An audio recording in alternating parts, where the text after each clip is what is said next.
नमस्कार दोस्तों, मैं संदीप और आप देख रहे हैं स्टेट न्यूज़ टाइम्स। पश्चिम बंगाल में जो चुनाव होने वाला है अब से कुछ ही दिन बचे हैं। ऐसे में अब पश्चिम बंगाल के निवासी ये तय कर चुके होंगे कि इस बार किसको वोट देंगे। दादा, आपको क्या लग रहा है इस बार के चुनाव में? अब तो चुनाव के कुछ ही दिन बचे हैं, तो आपको क्या लगता है इस बार के चुनाव में क्या हो सकता है? ममता बनर्जी का कामकाज कैसा रहा? ममता बनर्जी का ही काज बढ़िया रहा। हाँ, उनके टाइम में जो है शहर के अंदर जो है बहुत साफ़ सफाई। और यहाँ आपके सामने जो ये पार्क देख रहे हैं, ये तालाब देख रहे हैं। इस तालाब के अंदर बहुत ज़्यादा गंदगी फैली हुई थी, जिसके अंदर कोई यहाँ पे जाना मुनासिब नहीं समझता था इस रास्ते से भी। और इस पार्क को भी उन्हीं का बनाया हुआ है। और ऐसे ऐसे गरज के पूरे शहर के अंदर है। साफ़ सफाई का बहुत बेहतरीन इंतज़ाम है। लॉ एंड ऑर्डर भी अच्छा है। यहाँ पे किसी भी तरह की कोई दिक्कत नहीं है। सारे लोग अपना कमा खा रहे हैं, किसी तरह कोई परेशानी नहीं है। लेकिन जो विपक्षी पार्टियां हैं, कांग्रेस हुआ, वामदल हुआ या बीजेपी हुई, वो आरोप लगाते हैं कि ममता बनर्जी जो हैं इनके राज्य में यहाँ के जो शासन व्यवस्था ठीक से नहीं चल पा रहा है। यहाँ के शासन व्यवस्था अगर ठीक से नहीं चल रहे हैं तो उसकी गिनती भी तो है। कुछ तो बताएंगे कि ये काम आपने गलत किया, ये काम सही है, ये काम गलत है, ये तो बताने के लिए है। तो बताने के लिए तो कुछ है नहीं। वो लोग सिर्फ बदनाम करते हैं कि यहाँ बंगाल के अंदर में जो है गलत हो रहा है या लोगों को परेशानी है। ऐसी कोई बात यहाँ पे है नहीं। यहाँ पे बहुत अच्छे ढंग से सब लोग चल रहे हैं, जी रहे हैं। किसी भी तरह की कोई परेशानी नहीं। लॉकडाउन के अंदर में किसी भी मुख्यमंत्री को मैंने नहीं देखा कि वो कहीं जा कर के और कहीं पर पब्लिक के सेवा के लिए जो है किसी भी तरह का कोई इंतज़ाम करते हो। लेकिन मैंने उनको देखा है कि वो हर मार्केट में, होलसेल मार्केट से लेकर के रिटेल मार्केट, सब्जी मार्केट से लेकर के और गल्ले की मार्केट जो है, राशन पानी की मार्केट, वहाँ तक भी वो गई हैं। और जा कर के वो सब्जी कैसे लिया जाए, कितनी दूरी से लिया जाए, आप कैसे बेचेंगे, ये सारा इंतज़ाम उन्होंने खुद से अपने जा कर के करके बताया है। तो इससे बेहतर और क्या होगा? किसी भी नेता को मैंने नहीं देखा कि कोई नेता जा कर के कहीं पर कुछ दे रहे हों। लेकिन एक मुख्यमंत्री होकर के वहाँ पर जा कर के वो सब चीज़ दे रही हैं, कह रही हैं, बता रही हैं। इतना तक कि पुस्ता में मैंने देखा कि वहाँ पे एक व्यापारी कह रहे हैं कि मेरी गाड़ी जब यहाँ से माल लेकर के निकलती है तो पुलिस पकड़ लेती है। उन्होंने कहा कि नहीं, अगर होलसेल मार्केट से रिटेल मार्केट में माल नहीं जाएगा तो वहाँ के लोग खाएंगे कैसे। इसलिए उन्होंने पुलिस प्रशासन को ऑर्डर दिया कि आप यहाँ इस तरह का मोहर और स्टाम्प लगा दीजिए कि आप किसी भी गाड़ी को कोई पकड़ नहीं सके और जहाँ भी चाहे पूरे बंगाल में कहीं भी जा सकते हैं लेकर के राशन पानी और वहाँ सप्लाई कर सकते हैं। बीजेपी अपना संकल्प पत्र भी घोषणा कर दी है। वो बोल रही है कि इस बार हम अगर पश्चिम बंगाल में आते हैं तो 3 एम्स बनाएंगे। तो क्या आपको नहीं लगता कि आपको मौका देना चाहिए? एम्स आपको मैं मौका की बात नहीं कर रहा हूँ। मैं ये कह रहा हूँ कि अगर पश्चिम बंगाल में वो 3 एम्स बनाने जा रहे हैं, इससे पहले उनकी सरकार केंद्र में भी है और राज्य में भी है। लगभग वो लोग खुद ही कहते हैं कि समझिए यहाँ 60% पर मेरा राज चल रहा है इंडिया में। तो 60% पर जो आपका राज चल रहा है वो 60% में आपने क्या दिया? पहले आप उसको दिखलाइए, जहाँ पे आप हैं वहाँ पे आप करके दिखलाइए और उसके बाद आप उदाहरण दीजिए कि मैं यहाँ किया हूँ और वहाँ भी करूँगा। लेकिन जब आप कहीं किए ही नहीं हैं, हर जगह परेशान हैं। लॉकडाउन के अंदर में सारे लोग उत्तर प्रदेश से परेशान थी। 5000 बस वहाँ लगी हुई थी, उसका पूरा कागजात मांगा जा रहा था कि हमको कागज़ दो, इसका पूरा फिटनेस का प्रूफ दो, उसके बाद हम यहाँ से गाड़ी छोड़ेंगे। और यहाँ जो आती है गाड़ी किसी भी रैली के अंदर, अभी भी रैली के अंदर गाड़ी आ रही है या बहुत सारी रैली में जाती है, तो उस टाइम में कोई उसका क्या बोलते हैं फिटनेस के कोई कागज़ नहीं देखा जाता। और अभी जो है जो आदमी फंसा हुआ है, आम आदमी फंसा हुआ है, तो उस टाइम में उसका फिटनेस का कागज़ मांगते हैं। तो इसके बाद और आप क्या चाहते हैं? तो आपको चुनावी घोषणा पत्र पे भरोसा नहीं है? आपको लगता है कि जहाँ पर सरकार है पहले वहाँ करके दिखाएं, फिर यहाँ पर भरोसा करेंगे? आपको एक बात और है कि ये पश्चिम बंगाल में ममता बनर्जी की सरकार है, बिहार में उनकी सरकार है, मिलीजुली सरकार है, या किसी भी स्टेट में है, तो स्टेट का जो भी माल होता है, जो पैसा होता है, सब तो सेंट्रल में जाता है। तो सेंट्रल क्या आएगी तो यहाँ पे वो करेगी। और अभी अगर ममता बनर्जी की सरकार है तो क्या उसमें उनको नहीं देना चाहिए? उसमें उनको सहयोग नहीं करना चाहिए? वो पैसा जो है यहाँ से जाता है तो केंद्र सरकार हर राज्य को देती है उसका हिस्सा कि लो यहाँ पर अपना डेवलप करो। लेकिन क्या अभी नहीं दे सकते हैं? जब वो आ जाएंगे तो देंगे। मतलब हम यहाँ भी रहेंगे वहाँ भी रहेंगे तो हम देंगे, अगर आप वहाँ और यहाँ नहीं है तो हम नहीं देंगे। यही बात होती है, मेरे समझ में यही बात आ रही है। तो उनको आज भी देना चाहिए था, इससे पहले भी देना चाहिए था, और आने वाले दिनों में भी अगर वो रहते हैं केंद्र में तो उनको देना चाहिए हर राज्य को। तो आप केंद्र में मोदी सरकार को ममता बनर्जी की सरकार से आप जो है कंपेयर कर रहे हैं कि आप पहले वहाँ करके दिखाएं उसके बाद भरोसा करेंगे। मेरा सवाल समझिए पूरा। यहाँ पर ममता बनर्जी की सरकार को आपने 10 साल देखा, केंद्र में मोदी सरकार को आप देख रहे हैं, तो आपको नहीं लगता कि किसी तीसरे को मौका दिया जाए? आप उसको कैसे देखते हैं? मैं नहीं कह रहा हूँ, आपको फोर्स नहीं कर रहा हूँ, मेरा मतलब है आपको कैसा लगता है कि क्या ऐसा होना चाहिए? किसी भी सरकार में अगर कोई गलती हो तो हम उसको बदल सकते हैं, लेकिन अगर किसी सरकार में हम बेहतरीन ढंग से रह रहे हैं, अच्छे ढंग से रह रहे हैं, यह हॉस्पिटल का यहाँ पे जो इंतज़ाम था वो भी मैंने देखा है, बहुत पहले भी देखा 10 साल, और अभी भी देख रहे हैं, यहाँ पे सब चीज़ अच्छे ढंग से इंतज़ाम किया गया है। अगर कहीं पे किसी पेशेंट को कोई परेशानी आती है, फ़ौरन मीडिया में वो खबर छप जाती है, उसके बाद दीदी वहाँ पे खुद पहुँच जाती हैं, वहाँ के सारे व्यवस्था को बदलती हैं, जो अगर गलती में पकड़ाता है उसके ऊपर कानूनी कार्रवाई होती है। उसके बाद हम उनको बदलने का सोचे कैसे? त्यौहार है, अभी यहाँ पे दुर्गा पूजा का त्यौहार होता है, तो ख़ास तौर पे देखते हैं ये पूरा रेड रोड को सजाया जाता है, ऐसा 10 साल पहले कभी नहीं देखा था। सजाया जाता है और सजा करके सारे कमेटी वाले को उसका इनाम भी देते हैं, जो अच्छा बना करके लाते हैं उनको इनाम भी देते हैं। भसाने का जो इंतज़ाम है, वहाँ पूरा लाइटिंग का इंतज़ाम किया गया है, हर टाइम में वहाँ बुलडोज़र और ट्रक का इंतज़ाम रहता है कि जैसा ही गंगा में गिराया जाए, मूर्ति भसान किया जाए, उसके बाद फ़ौरन उसको वहाँ से निकाल दिया जाए, जो उनका भसान भी हो जाए और गंदगी भी नहीं रहे गंगा के अंदर।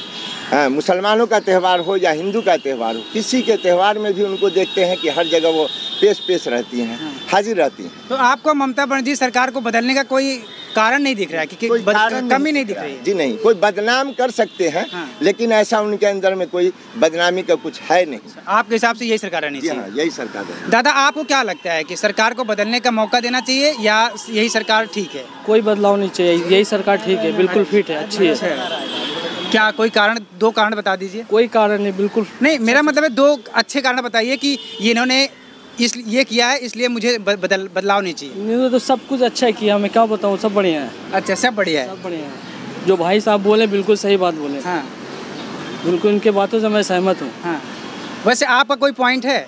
कोई पॉइंट नहीं है मेरा। आप इनकी बात से सहमत हैं? आपका पॉइंट नहीं? हम लोग भी सहमत हैं, पूरा सहमत है। हम लोग भी सहमत है। क्या कि इधर आइए, थोड़ा इधर आइए, रास्ते छोड़ दीजिए, थोड़ा सा आगे आ जाइए। क्या किस बात पे सहमत हैं आप? अच्छा काम कर रही है इसीलिए। बीजेपी कह रही है हम आएंगे तो 3-3 एम्स बनाएंगे। सुनिए, बीजेपी कह रही है हम आएंगे 3-3 एम्स बनाएंगे, एयरपोर्ट लगाएंगे, आपको भरोसा क्यों नहीं हो रहा है? नहीं, वो सब कुछ नहीं, खाली जुमला है उनका। आपको ऐसा क्यों लगता है जुमला? नहीं, सब जगह तो देख लिया। कहाँ देखा? कहीं यूपी सब जगह, बिहार हुआ सब जगह देख लिया, कहीं कुछ नहीं कर रहा, खाली बोलते जा रहा, कोई काम नहीं कर रहा। अच्छा, आपको लगता है कि जहाँ सरकार है वहाँ ठीक से काम नहीं हो रहा? कोई काम नहीं हो रहा। अच्छा, इसीलिए बोल रहे हैं कि दीदी अच्छा है। अच्छा, तो तीसरी सरकार देखिए ना फिर। नहीं, दीदी बहुत अच्छा। दीदी के काम से पसंद है आपको? अच्छा, बहुत अच्छा दीदी। दादा, आपको क्या लगता है? थोड़े आगे आ जाइए, रास्ता थोड़ा छोड़ दीजिए, ब्लॉक हो जाएगा। आपको क्या लगता है, सरकार को बदलनी चाहिए या सरकार के कामकाज से खुश हैं? सेंट्रल में आप मोदी की सरकार देख रहे हैं, राज्य में आप ममता दीदी की सरकार देख रहे हैं, तो आपको लगता है किसी तीसरे को मौका देना चाहिए या जो सेंट्रल में जो राज कर रहा है उसको यहाँ लाना चाहिए? देखिए, जहाँ तक पार्टी का ताल्लुक है, हाँ, पार्टी सब अपना हिंदुस्तान का है, चाहे वो बीजेपी हो चाहे टीएमसी हो। हाँ, रही बात, हम पार्टी के बारे में कुछ नहीं कहेंगे। हाँ, हम वोटर से कहेंगे, आवाम से कहेंगे। हाँ, हम पूजा किसके लिए करते हैं? हाँ, हम इबादत किसके लिए करते हैं? हाँ, आपसे हम सवाल कर रहे हैं। हाँ, हम इबादत या पूजा या नमाज पढ़ते हैं किसके लिए? मानवता की कल्याण के लिए। भगवान तो किसी का जो है पूजा का मोहताज नहीं है। हाँ, हम तो दुआ ये नहीं मांगते हैं, हाँ, है ना, कि पूजा करने के बाद के भगवान को खुश रखे, हाँ, है ना, या अल्लाह को खुश रखे। हम पूजा इबादत करते हैं भगवान को खुश रखेंगे अपने लिए कि हमारे बाल बच्चों को, हमारे जितने भी लोग हैं सबको खुश रखे, है ना। वो किसी के बात का मोहताज नहीं है, समझ रहे? तो कहने का अरे भगवान क्या चाहता है? भगवान चाहता है कि हम पृथ्वी में जितना लोग है सबको हम बनाया, हम तैयारी किया है।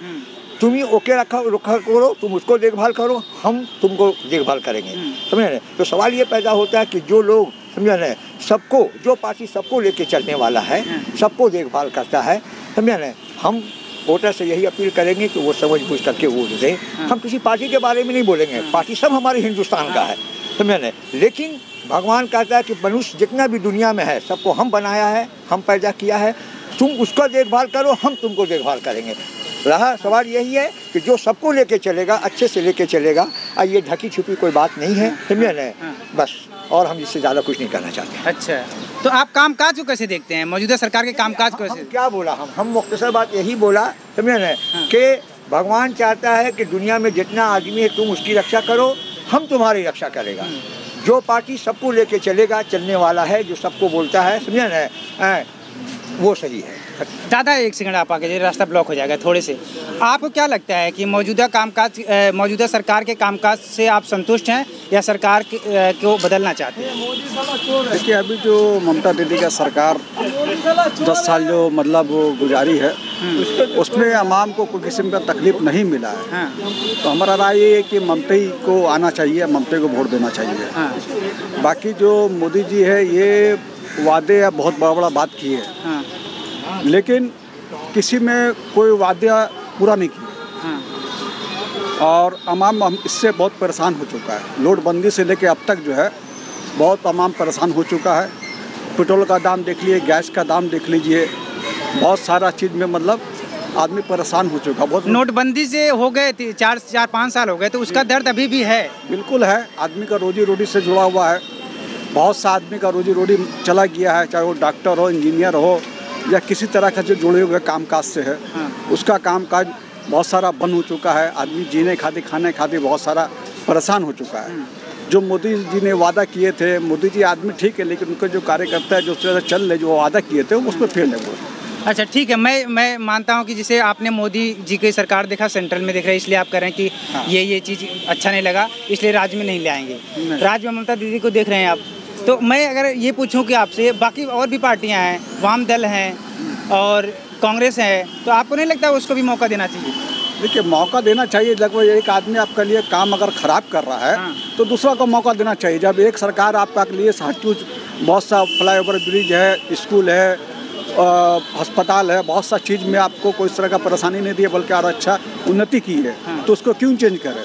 अच्छा, मतलब मौजूदा कामकाज से जो सरकार जो चला रही है, इससे पूरी तरह से संतुष्ट है? पूरा तरीके से संतुष्ट है, बल्कि हम समझते हैं कि पूरा अवाम जो यहाँ के जो बोलते हैं कि यहाँ पर ही हिंदू खतरे में है, या फिर लड़की माँ, जो मम्मी माँ बेटी है, वो लोग खतरे में है, ये सब गलत बात है। ये बंगाल में ऐसा कोई खतरा नहीं है, कुछ किस्म का परेशानी नहीं है, सब कुछ ठीक है। जो भी ममता की है, जो कर रही है, वो उससे आदमी संतोष है, कोई किस्म का मतलब उससे परेशानी नहीं है आदमी को। चलिए हम कुछ और लोगों से बातें करेंगे। दादा थोड़े आगे आ जाइए, रास्ता ब्लॉक हो जाएगा, थोड़ा आगे आ जाइए। आपको क्या लगता है कि मौजूदा सरकार को बदलना चाहिए या कामकाज से संतुष्ट हैं आप, यही सरकार चाहते हैं? देखिए, आज़ादी से लेकर 1947 से लेकर अब तक कांग्रेस सरकार भी रहा, वामफ्रंट भी रहा, लेकिन ये सरकार आने का बाद गरीबों का बहुत भला हुआ और हर बंगाल का गली कुची में काम हुआ। ये सरकार को तो रखना ज़रूरी है, इसलिए कि गरीब तबके का जो लोग हैं, जो अपने बच्चों को पढ़ा नहीं पाते, ये सरकार उसके दौर तक जाती है। जो हाई एजुकेशन करना चाहता है, इसके लिए भी वो बंदोबस्त कर रही है दीदी। दीदी को रहना बहुत ज़रूरी है। दीदी कोई कॉम्युनियन नहीं है, दीदी हर मजहब के लोग को लेकर चलते हैं, हिंदू, मुस्लिम, सिख, ईसाई। इसी का नाम तो भारत है, जो हमारे पूर्वों ने ये भारत को खून पसीना देकर सींचा। एक भारत को, इस भारत को जिंदा रहना है, यहाँ के अवाम को भी जिंदा रहना है, और यहाँ के हर भाईचारगी को एक साथ लेकर चलना है। बस आपको लगता है ममता बनर्जी ऐसा कर पा रही हैं? जी हाँ, कर रही हो, इसमें कोई शक नहीं है। अच्छा। सच्चाई को कोई छुपा नहीं पाएगा। सच्चाई को मिटाने के लिए थोड़ा दिक्कत तकलीफ होता है, लेकिन सच जहाँ है, भगवान वही है, खुदा वही है, गॉड वही है। गॉड जो पूरा कायनात को जो बनाया, हर इंसान वही है। गॉड भी चाहता है, भगवान भी चाहता है, अल्लाह भी चाहता है कि हर इंसान को भाईचारगी पैदा हो, एक भाई दूसरे भाई का काम आ सके। तो इस बंगाल में ममता बनर्जी को रहना बहुत ज़रूरी है।